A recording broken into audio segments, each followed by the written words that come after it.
On this season of Destination Earth, Akane and I head back to her home country of Japan to explore the southern reaches of the island. Join us as we make our way across Nagasaki Prefecture, as we learn about its atomic past, discover its incredible countryside, and hike some of Japan's most scenic trails. Where are we off to today?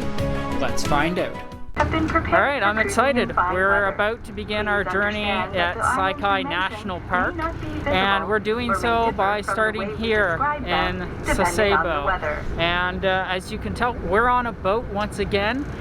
This national park is made up of a bunch of different islands, and so we're going to start today by going for an hour tour in and around some of the islands just to get a feel for where we're at, and then we're going to spend the next couple of days doing some really great hikes and exploring some other sections of this really big park.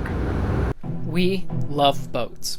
In fact, we've taken some sort of boat ride on our last several trips, including our recent trips to Eastern Canada, to both Newfoundland and Prince Edward Island.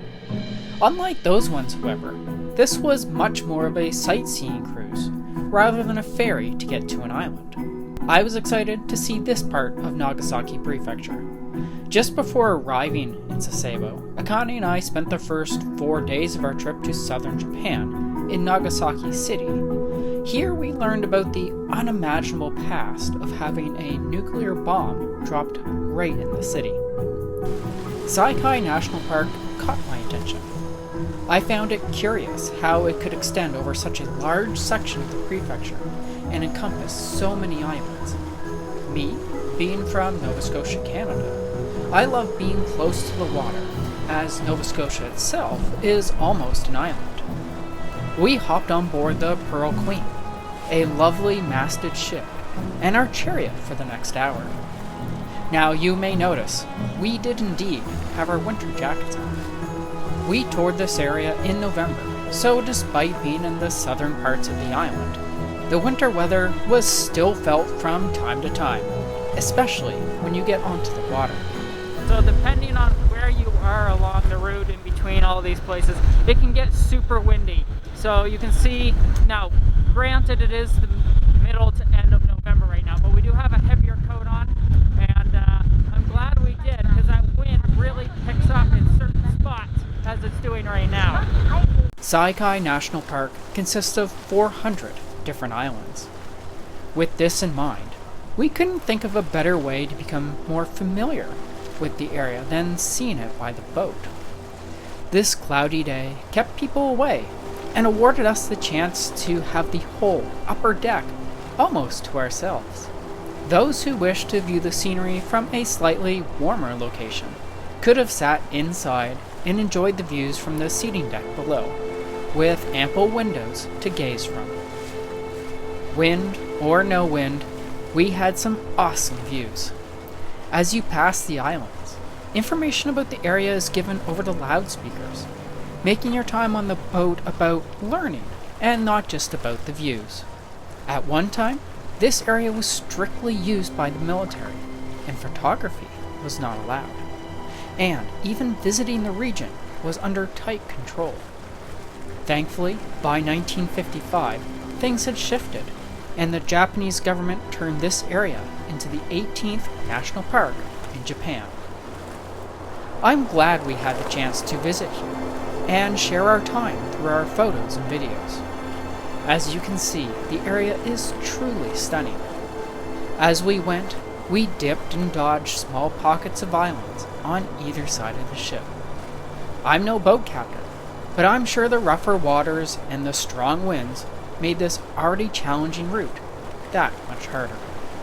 Now anytime I get on a boat, there always runs the risk that the sea will get to my stomach, and this being a 1 hour tour, I wasn't really concerned about it. Now the wind is picking up quite a bit and the sea is getting a little more rough, so in addition to, wow, perhaps the shaky footage, I think that it may be affecting me a little bit more. Now that said, I feel pretty good, but we'll see how the rest of the tour goes. I think we're kind of on the tail end of things. At least the last 20 minutes are left or so. So far, so good, but we'll see. Now, I don't know about you, but my experiences with boats, of any size really, have been met with mixed emotions from my stomach. At times, my stomach has no issues. It can handle the roughest waters. For my longtime subscribers, you may recall that my parents even used to live on Big Tancook Island, an island community off the coast of Nova Scotia's South Shore, where I had to take an hour-long ferry ride anytime I wanted to visit them. Whether it's a big or small boat, it makes no difference. My stomach doesn't discriminate. Sometimes my body likes it, sometimes not so much. Thankfully today, it was enjoying the trip, and I enjoyed the cruise, seeing my lunch, just the once.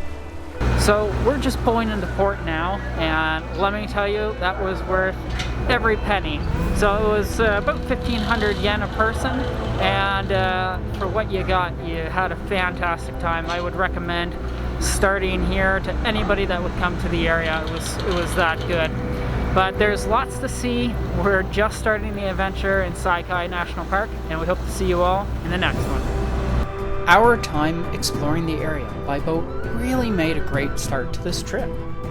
I got to see some of the most rural and remote areas that perhaps not many others, especially those from outside of Japan, would have had the chance to see.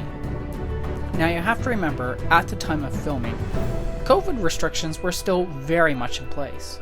In fact, I had to get a special visa to even get into the country, and I was one of the few non-Japanese that I saw anywhere along our 1 month long trip.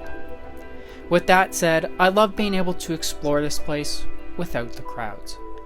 It gave us time to connect with this new place at our own pace, without feeling like we were too much of a tourist.